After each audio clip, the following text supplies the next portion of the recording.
très heureux en tout cas de vous retrouver, chers téléspectateurs, dans le cadre de cette émission, de votre émission Entretien, votre émission à vous, vous qui nous suivez à travers cette émission Entretien sur Missunga Télévision, les origines de ambitions. Merci de rester avec nous pour ce nouveau numéro, votre émission qui va à la rencontre de différentes personnalités, de différents personnages de la République démocratique du Congo, que ce soit politique, social, que ce soit économique, culturel. Entretien sur Missunga Télévision. Vous allez nous suivre comme ça tous les jours. Merci de rester avec nous. Dans le cadre de cette émission aujourd'hui, nous recevons pour vous l'une des grandes personnalités avec laquelle nous allons rester autour de cette émission Entretien pour évoquer les sujets d'actualité en République démocratique du Congo, mais aussi, vous allez bien avant découvrir qui y est cet invité sur ce plateau avec moi. Alors, pour cette émission, j'ai un réel plaisir de recevoir pour vous, chers téléspectateurs, l'une des grandes personnalités. Je l'avais dit tout à l'heure, il s'agit de Maître Claudie Serge Tutonda. C'est son nom. Il est donc le président ou le coordonnateur donc de l'école du parti, mais aussi secrétaire national de l'école du parti. Je l'ai dit tout à l'heure. C'est quoi ce parti? C'est donc le congrès de patriotes, démocrates, le CPD en sigle. C'est avec lui que nous allons rester autour de cette émission. Maître Claudie Serge Tutonda, bonjour. Bonjour, Monsieur Patrick. Merci de répondre à notre invitation. Nous vous remercions pour l'invitation. Très bien, nous sommes très heureux de vous recevoir sur ces plateaux d'entretien. C'est votre première fois d'être avec nous. Ouais. Comment vous trouvez Missunga Télévision, son accueil, son personnel technique comme administratif Oui, qui nous vous a trouvons reçu que aujourd'hui? c'est une chaîne en tout cas qui a la classe et dont le personnel en tout cas aussi vaut son pesant d'or. Et nous sommes très contents qu'il y ait des chaînes pareilles dans notre pays. Voilà. Très bien. Vous avez beaucoup de casquettes. Vous portez beaucoup de casquettes sur vous. Vous êtes le secrétaire national en charge de l'école du parti. Votre parti, je l'ai dit tout à l'heure, c'est le congrès de patriotes démocrates. Vous êtes également le secrétaire d'une grande association que vous appartenez. Vous êtes également avocat. Ça, il faut le dire, avocat. Alors, Maître Claudie Serge Tutonda, c'est votre nom. Dites-nous, vous êtes qui exactement? Merci en tout cas pour la question. Au départ, vous-même, vous l'avez dit, vous m'avez présenté. Maître Claudie Serge Tutonda est avocat. Et pour être avocat, il faudrait faire les études de droit. Exactement. Et ces études de droit, nous l'avons fait à l'UPC, Université protestante au Congo, où nous avons eu notre diplôme de licence, l'ancien système, bien sûr, en 2009. Et depuis, nous cheminons dans la lutte pour la République. Nous sommes en train de nous battre. Nous avons commencé comme acteurs de la société civile dans une structure, une association de droits humains qu'on appelle Securitas Congo. Donc, vous avez commencé à défendre les droits humains. Voilà. Et par la suite, nous cheminons jusqu'à aujourd'hui devenir acteurs politiques au sein de cette formation politique, le CPD, le Congrès des Patriotes Démocrates, parti cher à son Excellence Maître Ernestine Nyoka Kayiba. Et là, nous avons reçu la charge de former les cadres et militants du parti au sein de l'école du parti. Donc, nous dirigeons l'école du parti, nous coordonnons l'école du parti et ensemble avec l'équipe que j'ai, nous essayons de partager avec nos militants et cadres les notions sur l'idéologie du parti et d'autres notions politiques. Alors, je profite de cette occasion pour également saluer Maître Son Excellence Ernestine Nyoka Kayiba, qui est donc l'autorité morale de cette formation politique, qui est aussi une femme battante. On sait ce qu'elle mène comme lutte dans le cadre de ce parti et surtout dans cette sphère politique en République démocratique du Congo.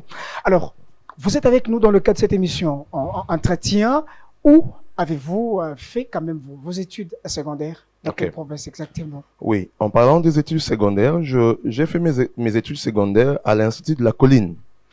C'est peut-être une école qui n'est pas vraiment connue du grand public, mais c'est une école catholique au niveau de Kisenso. Nous avons eu l'occasion d'être là et je salue en tout cas tous les anciens de la colline, tous les ressortissants de la colline, où nous avons été formés par un préfet, préfet des études qui était très coriace, le préfet Mampaka, que je salue aussi, Christopher Mampaka, que je salue. Alors, c'est là que nous avons eu notre base secondaire, où nous avons fait les latins philo. Et après les études secondaires, nous sommes allés, comme je le disais tantôt, à l'UPC, où nous avons fait nos études de droit. Très bien. Et après vos études, vous embrassez la carrière politique en tant qu'avocat, directement dans le congrès de démocrates, de patriotes démocrates, où vous êtes allé dans un autre parti politique avant d'être au sein de CPD. Ok. Maître Glolu Serge a quand même eu un petit parcours, bien sûr, où nous sommes passés par différents partis politiques, pour ne pas les citer. Et aujourd'hui, nous nous retrouvons au sein du CPD, qui est une grande école, en tout cas, de formation politique. En tout cas, sous les auspices de Maître Ernestine Nyoka, nous apprenons beaucoup, en tout cas, de la politique. Et quand vous êtes secrétaire national en charge de l'école du parti, qu'est-ce que vous faites concrètement au sein de cette école du parti?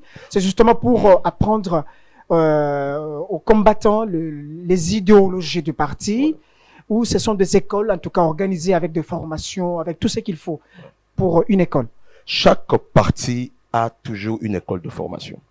En fait, l'école de formation ou l'école du parti d'un parti politique sert à enseigner les cadres et militants de ces partis, mais aussi à éduquer politiquement ces cadres et militants.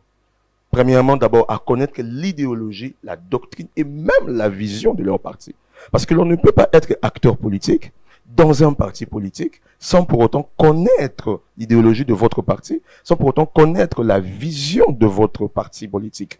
Alors, l'école du parti a cette lourde charge d'enseigner tout cela aux cadres et militants. Mais au-delà de l'idéologie ou des objectifs du parti, l'école du parti aide aussi les cadres et les militants du parti à connaître et à maîtriser les paramètres politiques, d'abord international, d'une manière générale, et de leur pays. Donc, c'est vraiment un organe phare, un organe très, très important dans un parti politique pour l'éducation politique de ses cadres et militants. Ce qui n'est pas fait pour d'autres formations politiques en République démocratique du Congo qui n'ont pas cette initiative. En tout cas, chapeau bas à son excellence Ernestine Nyoka Kayiba pour cette initiative. Et on espère que, en tout cas, à travers cette école, il y aura de très bons politiques qui vont sortir de cette école. En fait, nous avons toujours l'habitude de dire chez nous au CPD crème de la République. Donc, le CPD s'est assigné cette lourde responsabilité de former des crèmes dans le domaine politique, très bien, dans le domaine administratif, dans le domaine économique et même dans le domaine juridique. Donc, le CPD est une moule où on forme une pépinière où on forme des crèmes, des pépites intellectuelles et où la réflexion intellectuelle et scientifique est vraiment de mise. Si les autres partis politiques pouvaient également, en tout cas, penser à cet aspect, ça sera une très bonne chose. C'est justement pour éviter les différents dérapages constatés à travers différentes formations politiques. Donc, en tout cas, il faut aller au-delà. Dans le cadre de cette émission Entretien, à travers lequel nous vous recevons aujourd'hui, comme je l'ai dit au début, nous abordons le sujet d'actualité à travers cette émission. Alors, on commence avec cette déclaration de principe en vue du rétablissement de la paix à l'est de la République démocratique du Congo, de la partie orientale. Vous avez suivi avec nous tout au long de cette semaine, ces accords signés entre la République démocratique du Congo et le Rwanda aux États-Unis d'Amérique, à Washington, et aussi ces rencontres de Doha. Vous pensez que le Congolais aujourd'hui peuvent espérer à travers ces accords? Ok, merci pour cette question pertinente. De prime abord, je voudrais d'abord préciser certaines choses. Très bien. Ce qui a été signé aux États-Unis d'Amérique n'est pas encore un accord. C'est une déclaration de principe. Justement, je l'ai dit, une déclaration de principe. Une déclaration de principe qui est justement un préalable à un accord à venir. Très bien. Parce que pour arriver à un accord, il y a toute une procédure. Un processus. Okay. On commence par cette déclaration de principe, et après il y aura un avant-projet d'accord, et peut-être que tu vas aboutir à un accord. Alors, cette déclaration de principe, c'est justement une déclaration de bonne foi ou une base sur laquelle les négociations vont se passer. C'est-à-dire les différentes parties dans cette négociation expriment les principes sur lesquels ils vont négocier ou elles vont négocier. Voilà. Donc, alors, ce n'est pas encore un accord, mais c'est une voie vers l'accord.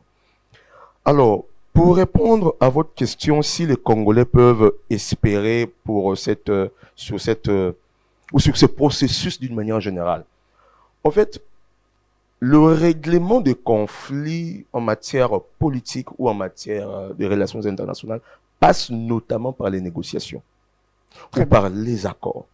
Alors, si le moyen militaire peuvent exister, c'est-à-dire le règlement de conflit par le moyen militaire, mais il y a aussi le règlement de conflit par le moyen diplomatique. C'est ce que le peuple congolais doit aussi comprendre. Il y a les moyens diplomatiques. Et ce qui s'est passé aux États-Unis d'Amérique est l'un des moyens diplomatiques d'arriver à la gestion de ces conflits. Alors, un moyen qui a été tout ce temps utilisé par la République démocratique du Congo. Ouais. Et aujourd'hui, ça paye. Aujourd'hui, nous saluons d'abord cette initiative, nous saluons cette médiation que les États-Unis a faite qu'elle est en train de faire entre la RDC et le Rwanda. Nous saluons cette initiative, mais nous disons aussi qu'il faudrait être vigilant. C'est vrai, le peuple congolais doit espérer, parce que l'espérance fait vivre. Nous devons toujours espérer. Lorsque nous n'avons plus d'espérance, nous mourrons. Alors, l'espérance doit continuer à exister, mais seulement tout en étant prudent. Pourquoi être prudent? Parce que il y a la volonté, il faudrait qu'il y ait la volonté réelle d'arriver à l'aboutissement de cette situation qui a longtemps duré, 30 ans, où il y a des tueries, où il y a des viols et 3 décennies de pillages, voilà. Justement. Il faudrait qu'il y ait réellement dans le parti prenante la véritable volonté d'arriver à la résolution de ce conflit. Et pourquoi vous mettez un accent particulier sur la véritable volonté? Oui. C'est ce qui manque au Congolais, exactement? Je ne dirais pas que cela manque au Congolais, parce que le Congo, au travers de son dirigeant, notre président, son Excellence, Monsieur le Président, Félix-Antoine Tshisekedi Tshilombo, a cette grande volonté de résoudre cette situation. Des conflits par de voie pacifique et diplomatique. Par toutes les voies, même par les voies militaires. Okay. Alors, lorsque l'on veut régler des conflits, on passe aussi, comme je le disais, par des voies diplomatiques. Alors, c'est ce qui a été fait. Le président de la République a toujours eu, depuis son investiture à la magistrature suprême, a toujours voulu que ce pays soit en paix.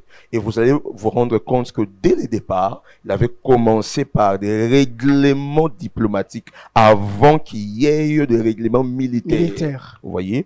Alors, il est toujours dans la même logique de régler diplomatiquement ces conflits.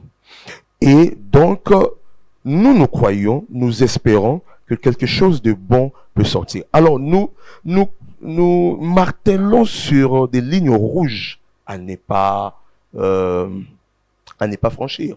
Pourquoi? Premièrement parce que nous sommes passés par plusieurs accords dans ce pays. Justement, vous le savez. Beaucoup d'accords, mais qui n'aboutissent absolument à rien. Ça n'aboutit à rien parce qu'il n'y a pas toujours de volonté, politique dans le chef de ceux qui négocient. Très bien. Vous voyez? Je le disais, pour nous, la RDC, la volonté de régler ces conflits est là. Mais de l'autre côté, au Rwanda, M. Paul Kagame, a-t-il encore ou a-t-il toujours cette volonté de régler ce problème? Il n'y a pas plus tard, au lendemain de la signature de cette... il y a eu la déclaration, la signature de la déclaration, mais voilà. Il y a eu les affrontements. Et après, il y a les affrontements. Tout ça montre malheureusement la volonté de l'autre côté de ne pas régler ce conflit. En fait, il y a quoi? M. Kagame veut être le maître de l'Afrique centrale, ou même le maître de l'Afrique, et les seuls interlocuteurs avec les grandes puissances. Et malheureusement, interlocuteur, pourquoi? Pour les richesses qu'il n'a pas. Pour les richesses que son pays n'a pas. Vous voyez? Les richesses surtout minières, les richesses écologiques. Qu'il trouve en République démocratique du Congo. Toutes les richesses et toutes les diversités que nous avons ici, dans notre pays. Vous voyez? Alors, il veut être le seul interlocuteur. Et aujourd'hui, il a en face de lui un président qui lui dit non et un président qui se bat pour lui faire voir que ces richesses appartiennent au Congo. Et s'il faudrait les avoir, ce n'est que par des moyens légitimes de la coopération bilatérale ou internationale. Voilà.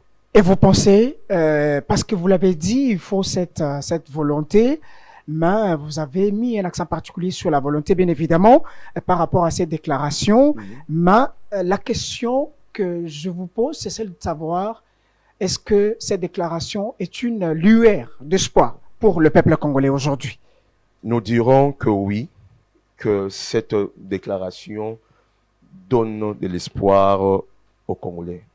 Parce que, pourquoi l'espoir? Ça, nous devons vraiment bien l'expliciter. Pourquoi? Parce que c'est une voie vers la résolution de ces conflits. Pacifique. La résolution pacifique. Exactement. De ce conflit qui a trop traîné. Les Congolais sont tellement fatigués pendant 3 décennies. Vous voyez? Alors, l'espoir qui est suscité par cette déclaration se trouve sur ces points-là. C'est-à-dire la résolution des conflits. Et on espère voir aujourd'hui la paix et commencer le développement de notre pays, mais aussi le développement de la sous-région. Parce que ça aussi, il ne faudrait pas oublier. Nous sommes dans la sous-région de l'Afrique centrale et où la RDC joue un très grand rôle stratégiquement. Comme Frantz Fanon l'avait dit. Exactement. Que la RDC, en fait, l'Afrique a une forme de revolver et dont la gâchette se trouve en RDC. Tant que la RDC n'est pas encore développée, l'Afrique centrale ou l'Afrique d'une manière générale aura des difficultés à se développer. Et tout passe par là. Et malheureusement, Monsieur Kagame avait voulu court-circuiter cela en se faisant lui passer par ces revolvers-là. Alors que cette mission de revolver pour le développement de la RDC ne lui est pas dévolue. Voilà, c'est la RDC. Et aujourd'hui, un autre espoir que suscite cette déclaration, c'est quoi? C'est le relèvement du géant. La RDC est en train de se relever. Et ça, les gens doivent le savoir. La RDC est en train de se relever. Alors, à côté de l'espoir, je l'ai dit et je le répète, nous, au niveau du CPD, nous disons qu'il faudrait aussi toujours être un peu plus prudent et surtout mettre un point d'honneur sur la volonté de régler cette affaire. Et parmi les lignes rouges à ne pas franchir pour nous, au sein du CPD, nous pensons que nous devons cette fois-ci éviter de de repasser par le chemin des brassages, de mixages qui nous a affaiblis. Qui nous a affaiblis, qui n'a rapporte rien à la en tout cas, République qui nous a démocratique beaucoup plus affaiblis que renforcés. Exactement. Alors nous pensons que c'est parmi les lignes rouges à ne pas franchir. Mais aussi, pourquoi la vigilance? Excusez-moi de m'étendre un peu. Allez-y, maître. Pourquoi la vigilance? Parce que il n'y a pas les accords qui manquent. Les accords existent.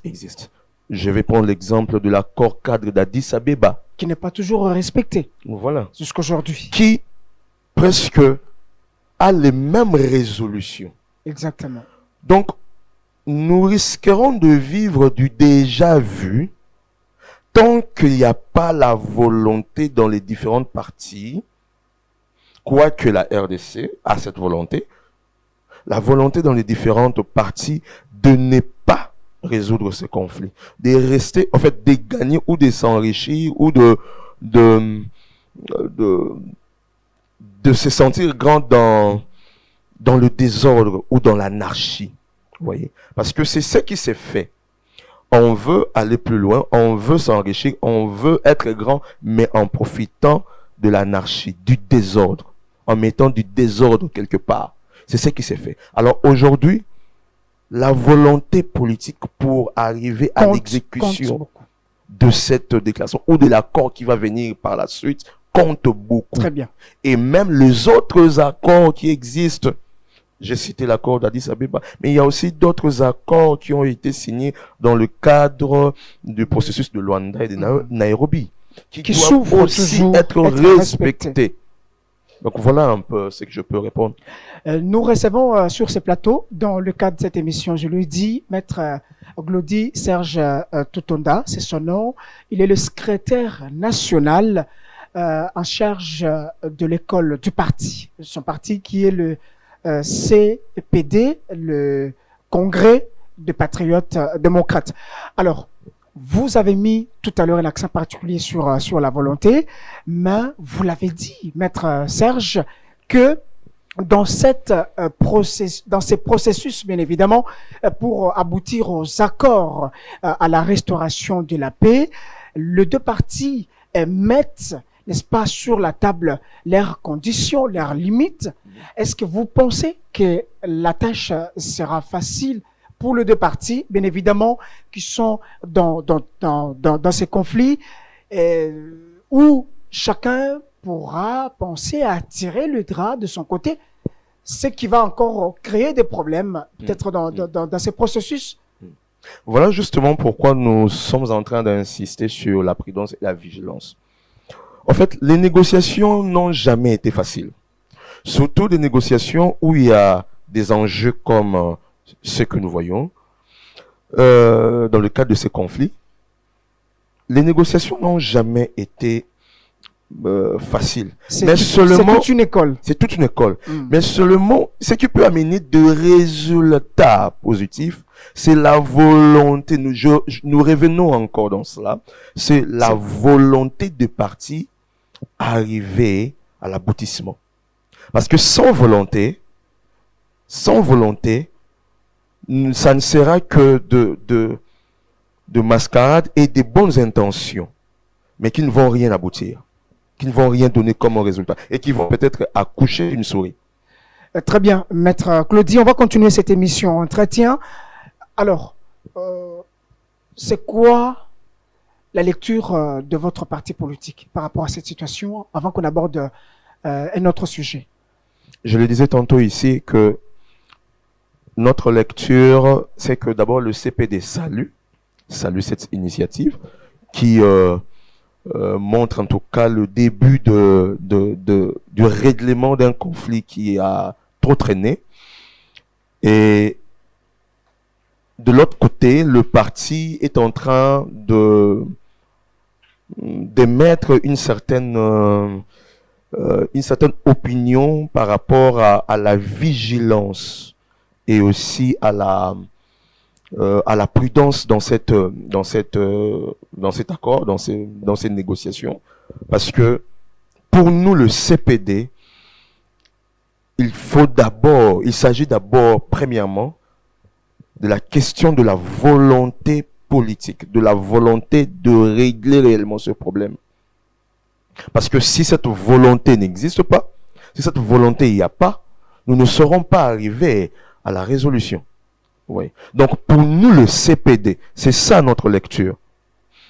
Nous saluons l'initiative, mais nous émettons aussi nos avis par rapport à ça. Et l'avis en question, c'est quoi? C'est que nous devons être prudents. Nous devons beaucoup plus rechercher à ce qu'il y ait cette volonté politique pour que ça ne soit pas des simples intentions, pour que ce processus n'accouche pas d'une souris, des deux. Et il faudrait qu'il y ait qu'on tienne compte des autres accords qui ont déjà été signés, parce que nous risquerons de vivre du déjà vu. Exactement. Et aussi, en troisième position, il y a des lignes rouges à ne pas franchir, comme le cas, par exemple, de mixage et brassage. Merci, Maître Serge Glody Totonda, le secrétaire national en charge de l'école du parti. Okay. Alors, vous avez suivi avec nous ces débats qui fait couler d'encre et de salive à travers la République démocratique du Congo. C'est le fédéralisme comme mode proposé par un Congolais et pour la gestion de la République démocratique du Congo. Je voulais que vous puissiez nous répondre à cette question en tant qu'analyste politique, en tant que juriste. Okay, merci bien. Votre lecture. La question du fédéralisme, ces derniers temps, fait couler beaucoup d'encre et de salive.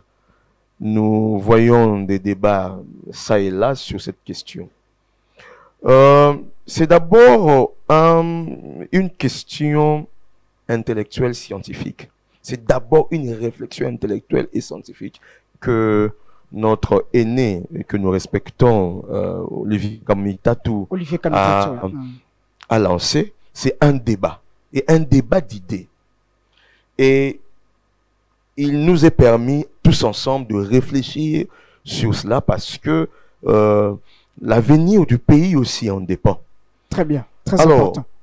Le fédéralisme, il faudrait d'abord commencer par cela. Je sais que dans plusieurs émissions qui se sont passées, il y a beaucoup d'intellectuels qui sont passés, qui ont parlé du fédéralisme. Mais pour ceux qui nous suivent maintenant là, nous voulons essayer un peu de faire comprendre c'est quoi le fédéralisme. Le fédéralisme, c'est un système politique qui est organisé autour du partage du pouvoir entre, d'un côté, ce qu'on appelle le gouvernement fédéral ou le pouvoir fédéral. Là, on parlera de l'État fédéral. Et de l'autre côté, des entités territoriales qu'on va appeler des entités fédérées. Ou même, ça dépend des noms qu'on donne, des États fédérés. Alors, le partage de pouvoir s'est fait de quelle manière? Nous avons l'État fédéral ou le gouvernement fédéral qui a le pouvoir sur toute l'étendue du pays en question. Mais tout en laissant les États fédérés... Tout en laissant les États fédérés ou les entités fédérées être autonomes dans l'exercice de leur pouvoir. Exactement. Et de s'organiser aussi parfois à leur manière. Ça, c'est une explication un peu simple du fédéralisme. C'est le cas des États-Unis d'Amérique. Le cas des États-Unis d'Amérique. Il y a l'Allemagne aussi. L'Allemagne aussi qui a utilisé ce système. Et il y a la Suisse aussi, avec les cantons. Et il y a, ici en Afrique, nous avons le Nigeria. Exactement. Et il y a aussi l'Inde aussi, qui est presque dans ces formes d'organisation politique. Alors, le fédéralisme, est-ce que c'est un problème pour la RDC ou pas? Je ne sais pas si c'est un volet de votre question. Justement, c'est la question que nous nous posons. Voilà. Pour le moment, est-ce que c'est vraiment un mode pour une bonne gestion de la RDC? Sur le plan purement scientifique et juridique, le fédéralisme a ses points forts et ses points faibles. Parmi ces points forts, je ne vais pas citer le tout, quelques-uns. Parmi ces points forts, nous avons l'autonomie des entités décentralisées ou les entités fédérées qui peuvent s'organiser à leur manière, qui peuvent s'organiser à leur guise et qui peuvent aussi se développer. Ça permet aussi à ce que le gouvernement, que l'on peut qualifier de central, mais là, dans le fédéralisme, on parle du gouvernement fédéral ou de l'État fédéral. Ça permet à l'État fédéral de ne pas avoir trop de charges Sur pour le- le développement du pays en général. Justement. Vous voyez, ça permet que l'État fédéral puisse avoir quelques attributions qui lui reviennent de Sur droit. les États fédérés. Non seulement sur les États fédérés, Mais mais sur aussi sur l'ensemble de du l'État du territoire. pays. Justement. Notamment, par exemple, au travers de la diplomatie. Ce ne sont pas les États fédérés qui font la diplomatie. Mais c'est le C'est pouvoir l'État. central. Le pouvoir central Exactement. ou le pouvoir fédéral. La monnaie, par exemple, Mhm. c'est aussi du ressort du gouvernement fédéral. Vous voyez. Alors, parmi Le bienfait. c'est ça, Le c'est point parmi les bienfaits. positif. Mais le point négatif, Mhm. ça peut aussi constituer une occasion d'une balkanisation d'un pays. Le cas de la République démocratique Voilà, du Congo. justement, j'y arrive OK. parce que Comme certaines opinions pensent. beaucoup de gens sont en train de penser comme cela. Et c'est aussi notre crainte à nous, le CPD, où nous disons aujourd'hui qu'il est inopportun Pour le moment. que nous ayons ce système politique. Quoique ce système politique peut quand même attirer le développement à la base de nos entités, ok, de nos entités territoriales, mais pour le moment, nous trouvons qu'il y a inopportunité Vu la Premièrement, situation de la RDC, à cause de la situation sécuritaire de la notre partie pays. orientale. Nous ne OK. pouvons pas en ces moments parler du changement d'un système politique pendant que nous sommes en train de lutter pour la paix de notre pays. Et aussi, parler du fédéralisme ça évoque la question du changement du de la système Constitution. politique. Et De la le Constitution changement aussi. du système politique évoque aussi Le changement de le la changement, la Constitution. question du changement Ce qui est de la déjà Constitution. très compliqué pour la Or- République démocratique du Congo. Or, ce débat avait été lancé à un moment donné par le président de la République. Je crois que même l'opposition dont fait partie M. Kamitatou avait boycotté cela, avait refusé cette question de révision constitutionnelle. Mais aujourd'hui, en lançant encore On ce revient débat sur le fédéralisme, mais dans on une autre ramène la forme. question, Dans une autre forme. cette question de la révision révision constitutionnelle sur table. Vous voyez, Dans une autre en forme. d'autres termes, Hmm. aujourd'hui, on donne raison au président Félix Antoine Tshisekedi, D'avoir qu'on avait commencé ces boycotté, discours. Exactement. alors que lui avait vu loin et avait lancé ce débat. Alors, en ce moment ici, où nous traversons une période très critique de notre pays, revenir encore sur cette question de la Fédéral- révision Hmm. constitutionnelle. C'est Pour nous, demandé nous trouvons beaucoup que c'est pour la demandé- RDC. pour nous, nous trouvons que c'est vraiment inopportun.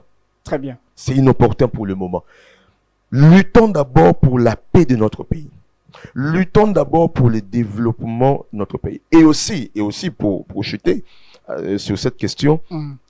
le fédéralisme ou le changement d'un système politique à un autre ne se fait pas comme sur un claquement de doigts comme ça. Non. Très bien. Il y a de préalables. Qu'il faut Donc, s'il respecter. faudrait qu'il y ait fédéralisme dans notre pays, il faudrait d'abord commencer par faire des consultations nationales à la base. Ce qui va demander beaucoup pour la République démocratique Voilà. du Congo, qui n'est pas en Demander mesure à la de le faire population, pendant cette même période. soit peut-être au travers d'un référendum, si le peuple est d'accord avec ces systèmes politiques. Et aussi, il faudrait l'enseignement, il faudrait l'éducation au peuple, oui, à d'autres acteurs sur le fédéralisme. Ils doivent savoir c'est quoi le fédéralisme et comment ça doit fonctionner. Et lancer Voilà. ces débats pendant cette période où la sécurité de la République démocratique du Congo est entachée avec beaucoup d'irrégularité. C'est justement une pensée ou c'est une idée qui vient juste pour brouiller le pensée des Congolais. Premièrement, sous l'angle scientifique, je dirais que c'est d'abord un débat scientifique. C'est d'abord un débat scientifique et intellectuel C'est qui la alimente scientifique. le classe domaine, politique. la classe politique. OK. Et ça nous amène, nous tous, à À réfléchir. réfléchir. Et sur le plan politique? Sur le plan politique, je le dis et je le répète, il est inopportun. Vu cette situation ici, et nous disons que évoquer le fédéralisme en ce moment reviendrait à cacher une pensée de balkanisation de ce pays. Nous avons déjà des menaces de balkanisation. Et s'il faudrait que pour le moment le fédéralisme soit appliqué dans notre pays, donc cela reviendrait à essayer un peu de laisser certaines entités fédérées entre les mains de ceux-là, même qui sont en train de nous agresser aujourd'hui. OK? Et donc, arriver à mettre le pavé sur la route pour la balkanisation. Très bien, merci, maître Claudie Serge Totonda. Je rappelle, c'est notre invité de cette émission Entretien sur Missunga Télévision, votre émission qui va à la recherche de différents personnages et débat, n'est-ce pas, de sujets d'actualité en République démocratique du Congo. Alors, maître, nous tendons sûrement vers la fin de cette émission Entretien, peut-être avec l'espoir de vous retrouver très prochainement pour d'autres sujets d'actualité. Mais en tant que juriste, je voulais que vous puissiez répondre à cette question. C'est par là qu'on va terminer, bien évidemment. En tant que juriste, avocat de formation, comment vous analysez, n'est-ce pas, toutes ces décisions? Vous avez suivi avec nous à travers l'actualité en RDC, toutes ces décisions prises par le ministre d'État en charge de la justice, Constant Moutamba, la suspension, la confiscation de biens de l'ex-président Joseph Kabila, et pourquoi pas la confiscation de certaines maisons, ainsi de suite. Alors, en tant qu'avocat, c'est sur base de quel test, quel document juridique cette décision, toutes ces décisions ont été prises? Parce qu'on a vu un communiqué, on a vu également ces communiqués du ministre de l'Intérieur, décentralisation et affaires coutumières, Jacques Chabani. Vous, en tant qu'avocat, quelle est votre lecture par rapport à Merci pour la question. En fait, je vais répondre sous deux volets. En tant que technicien de droit, mais aussi en tant qu'analyste politique ou acteur politique aussi. Sur le plan du droit, il y a quand même quelques points à soulever. En ce qui concerne, par exemple, les communiqués du ministre de la Justice, les communiqués qui parlent qui évoquent la suspension du parti. Là, d'ailleurs, je m'excuse, ce n'est pas le communiqué du ministre de la Justice, c'est le ministre de l'Intérieur. Oui. Et le ministre de la Justice qui annonce la confiscation des biens et tout. Sur le plan juridique, nous voulons quand même donner des précisions ou des éclaircissements. Juridiquement parlant, l'on ne parle de la confiscation des biens que lorsqu'il y a une décision de justice. Lorsqu'il y a une décision de justice. C'est-à-dire quoi? Il y a une affaire qui a été portée devant le cours et tribunaux, et le cours et tribunaux ont tranché. Et en rendant justice, en prononçant la sanction, le cours et tribunaux prononcent aussi la confiscation des biens, soit des biens qui ont servi à l'accomplissement d'une infraction, ou des biens qui ont été le produit, le fruit d'une infraction. Alors, dans les cas actuels, jusqu'à présent, nous n'avons pas vu une décision de justice. Sur le plan formellement juridique, nous n'avons pas vu une décision de justice d'une juridiction quelconque qui a prononcé cette sanction. C'est une sanction, et une sanction judiciaire, une sanction pénale, prévue dans le code pénal, la confiscation d'un bien. Alors, en ce qui concerne je suis toujours dans l'angle juridique, le communiqué du ministre de l'Intérieur faisant état de la suspension des activités d'un parti politique, là encore, il y a aussi beaucoup de choses à dire sur le plan juridique. Alors, j'aimerais rapidement passer sur l'angle maintenant politique parce qu'on doit chuter. Nous avons appris quelque chose. Gouverner, c'est prévoir. Ok. Mais gouverner, c'est aussi anticiper. Nos autorités, le ministre de la Justice ainsi que le ministre de l'Intérieur, s'ils ont agi aussi sur base de ces principes. Gouverner, c'est anticiper. C'est qu'ils ont eu des informations relatives Ils ont à eu tout ce qui nous avons des vu. informations. Je ne crois pas qu'en tant qu'autorité, ils ont eu à prendre ces décisions seulement sur un coup de tête. Ils ont eu des éléments qui les ont amenés à prendre ces genres de décisions. Mais seulement, il fallait respecter la procédure légale qu'il faut. Merci, Maître Serge Claudie, Serge Totonda. Alors, c'est par là que nous terminons cette émission. Bien évidemment, je le dis, que nous aurons l'occasion de vous recevoir très prochainement avec les autres sujets d'actualité dans le cadre de cette émission. Entretien pour vous, chers téléspectateurs qui nous avez suivis. Merci de rester avec nous. Dans 20 secondes, un dernier mot.